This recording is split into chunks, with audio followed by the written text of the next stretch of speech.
ሰላም ጤና ይስጥልኝ ውድ ሀሰን ስፖርት አድማጮች፣ በዛሬው የስፖርት መረጃችን የ2025-26 የእንግሊዝ ፕሪሚየር ሊግ የውድድር ዘመን የመጨረሻ መርሃ ግብር አርሰናልን በሻምፒዮንነት አንግሶ ነገ ፍጻሜውን ያገኛል። እነዚህንና አዳዲስ የዝውውር ዜናዎችን ጨምሮ ሌሎችም ስፖርታዊ መረጃዎች ይዤ ቀርብ ያለው በስፋት የማስደምጣቸው ይሆናል። ቆይታችሁ ከኛ ጋር ይሁን።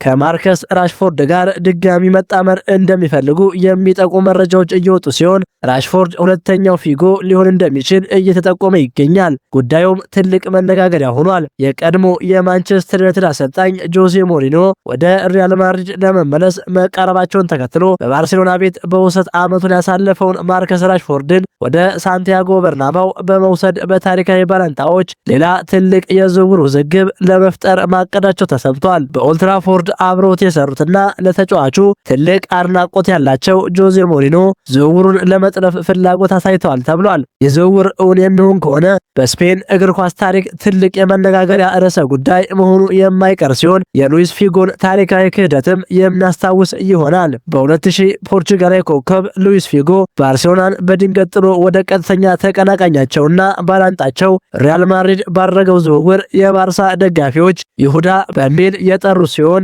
ወደ ኑ ካምፕ ተመልሶ በተጫወተበት ወቅትም የአሳማ ጭንቅላት በሜዳ ላይ በመወርወር ቁጣቸውን መግለጻቸው ይታወሳል። ራሽፎርድ በአሁኑ ወቅት ከባርሴሎና ደጋፊዎች ጋር መልካም ግንኙነት ያለው ቢሆንም ብሉግራናዎቹ ውሉን ባለማክበራቸው ወደ ማድሪድ የሚያመራ ከሆነ በእግር ኳሱ ዓለም ሁለተኛው ፊጎ የመሆን እድል ሊገጥመው ይችላል የሚሉ ስጋቶች እየተነሱበት ይገኛሉ።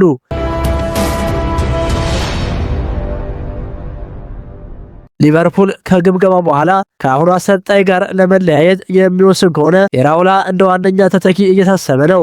ኢራኦላ ከዚህ ቀደም በበርንማውዝ ከሪቻርድ ሂውዝ ጋር አብሮ የሰራ ሲሆን በአሁኑ ሰዓት በፕሪሚየር ሊጉ ከፍተኛ ግምት የሚሰጠው አሰልጣኝ ነው። ከሊቨርፑል ጋር ስሙ ከመያያዙ በተጨማሪ ኢራኦላ ከክሪስታል ፓላስ የስራ ጥያቄ ቀርቦለታል። አሰልጣኙ በአሁኑ ወቅት ያሉትን አማራጮች እያመዛዘነ ሲሆን ቅድሚያ የሚሰጠው ግን በእንግሊዝ እግር ኳስ ውስጥ ለሚኖሩ እድሎች ነው ሲል ታማኙ የዜና ምንጭ ፋብሪዚዮ ሮማኖ ገልጿል።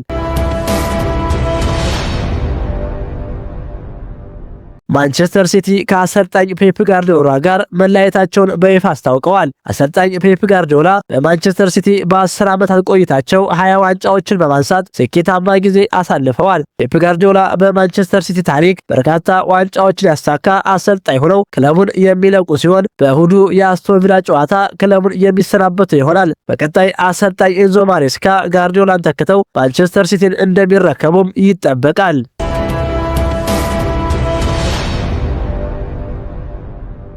አሌሳንድሮ ባስቶኒ ለጆዜ ሞሪኖ የመጀመሪያው ፈራሚ ሆኖ ለሪያል ማድሪድ በይፋ ፈርሟል። ልዩ ሰው ህልሙን ለመኖር በመሃል ተከላካይ ጀምሮ በሳንቲያጎ በርናባው የተከላካይ መስመሩን በይፋ አሳርፏል። የጣሊያን ግድግዳ ስፔንን ለማሸነፍ ዝግጁ ሲሆን ባስቶኒን ከአንቶኒዮ ሩዲገር ጥቃት ጋር ማጣመር በዓለም እግር ኳስ ውስጥ ይህንን መከላከል በትክክል የሚያፈርስ አንድ የአጥቂ ግንባር ሊኖር አይችልም።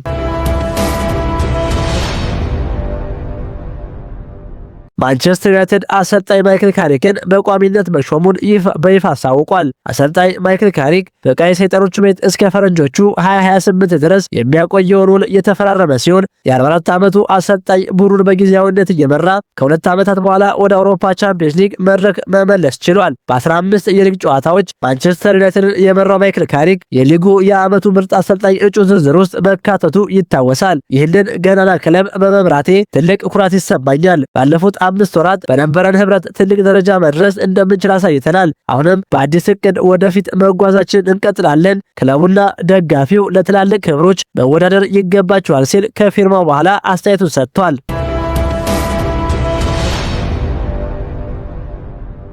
አስቶን ቪላ የክለቡን የዋንጫ ድርቅ ካቆመ በኋላ በቪላ ፓርክ የሞርጋን ሮጀርስን ቆይታ ተፈጥሯዊ ፍጻሜ ሊያበጅለት ተዘጋጅቷል። አስቶን ቪላ የ30 ዓመታት የዋንጫ ድርቁን በታላቅ ድል ካቆመ በኋላ በቪላ ፓርክ ድንቅ የውድድር ዘመን ያሳለፈውን የሞርጋን ሮጀርስን ቆይታ ለማክተም የተገደደ ይመስላል። የ23 ዓመቱ ወጣት የውድድር ዘመኑን አስደናቂ በሆነ አጨራረስ አጠናቋል። ክለቡ በፕሪሚየር ሊጉ ቶፕ 5 ውስጥ እንዲገባ ከመርዳቱ ባሻገር የኤሮፓ ሊግ ዋንጫ ወደ ቪላ ፓርክ ይዞ መጥቷል። አሁን ግን በአውሮፓ ታላላቅ ክለቦች አይን ውስጥ ገብቷል። አስቶን ቪላ ለሮጀርስ ዝውውር እስከ 120 ሚሊዮን ሊጠይቅ ይችላል ቢባልም እንደ ዴይሊ ሜል ዘገባ ከሆነ አስቶን ቪላዎች በፋይናንስ ገደብ ምክንያት ለኮከቡ 80 ሚሊዮን ከቀረበላቸው ጥያቄዎችን ለማስተናገድ ተዘጋጅተዋል። ይህ የ2025/26 የውድድር ዘመን ለአሁኑ የአስቶን ቪላ ስብስብ የመጨረሻ ዳንስ ሊሆን እንደሚችል እየተነገረ ነው። የኤምሬ ታማኝ የስካውቲንግ ቡድን አባላት ለአሁኑ ተጫዋቾች ምትክ ሊሆኑ የሚችሉና ለወደፊቱ ትርፍ የሚያስገኝ ወጣት ተጫዋቾችን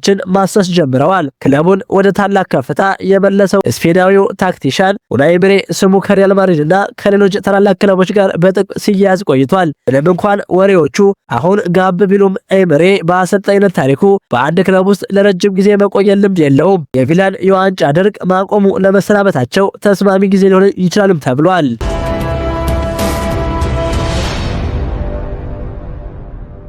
ሩበን አሞሪም ወደ ቀድሞ ክለባቸው ሊመለሱ ስለመሆናቸው ተዘግቧል። የቀድሞ የማንቸስተር ዩናይትድ አሰልጣኝ ሩበን አሞሪም ከኦልድ ከተሰናበቱ በኋላ ለመጀመሪያ ጊዜ ወደ አሰልጣኝነት ለመመለስ የሁለት ጊዜ የአውሮፓ ቻምፒየንስ ሊግ አሸናፊ ከሆነው ቤኔፊካ ጋር ንግግር መጀመራቸው ታውቋል። ዘሰን እንደዘገበው ከሆነ የ41 ዓመቱ ፖርቹጋላዊ አሰልጣኝ በሊዝበን የሚገኘውን ይህንን ታላቅ ክለብ ለመረከብ ዋነኛ እጩ ሆነው ቀርበዋል። ይህ ድል ሊፈጠር የቻለው በአሁኑ ወቅት የቤኔፊካ አሰልጣኝ የሆኑት ጆዜ ሞሪኒዮ ወደ ሪያል ማድሪድ ለመዛወር በመቃረባቸው እንደሆነ ተገልጿል። አሞሪም ምንም እንኳን በእንግሊዝ ቆይታቸው ስኬታማ መሆን ባይችሉም ቀደም ሲል ከሌላው የፖርቹጋል ክለብ ስፖርቲንግ ሊዝበን ጋር 2 የሊግ ዋንጫዎችንና 2 የሊግ ካፕ ዋንጫዎችን በማንሳት በአውሮፓ እግር ኳስ ውስጥ ትልቅ ስም መገንባት ችለዋል። ወደ ቤኔፊካ መመለሳቸው ለአሞሪም የተለየ ስሜት የሚፈጥርላቸው ይሆናል ተብሎ ይገመታል። ምክንያቱም በተጫዋችነት ዘመናቸው ለዚሁ ክለብ ረጅም ዓመታት የተጫወቱ ሲሆን በ2017 እግር ኳስን ያቆሙበትም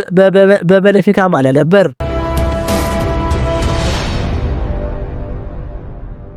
የ38ኛ ሳምንት የእንግሊዝ ፕሪሚየር ሊግ ጨዋታ መርሃ ግብር የ2025/26 የውድድር ዘመን የመጨረሻ መርሃ ግብር ሲሆን ሁሉም ጨዋታዎች ነገ በተመሳሳይ ሰዓት የሚደረጉ ይሆናል። ዌስትሃም ከሊድስ ዩናይትድ፣ ሰንደርላንድ ከቼልሲ፣ ቶተንሃም ከኤቨርተን፣ ማንቸስተር ሲቲ ከአስቶን ቪላ፣ ኖቲንግሃም ፎረስት ከበርንማውዝ፣ ሊቨርፑል ከብሪንትፎርድ፣ ፉልሃም ከኒውካስትል፣ ክሪስታል ፓላስ ከአርሰናል፣ በርንሌይ ከወልቭስ እንዲሁም ብራይተን ከማንቸስተር ዩናይትድ በተመሳሳይ ምሽት 12 ሰዓት ጨዋታቸውን አድርገው ቀድሞ ሻምፒዮን መሆኑን ያወቀው አርሰናል ሁለቱን የማንቸስተር ከተማ ክለቦች አስከትሎ ከ22 ዓመታት የዋንጫ ድርቅ በኋላ በሻምፒዮንነት ዋንጫውን ተረክቦ የ2025/26 መርሃ ግብር መቋጫውን ያገኛል።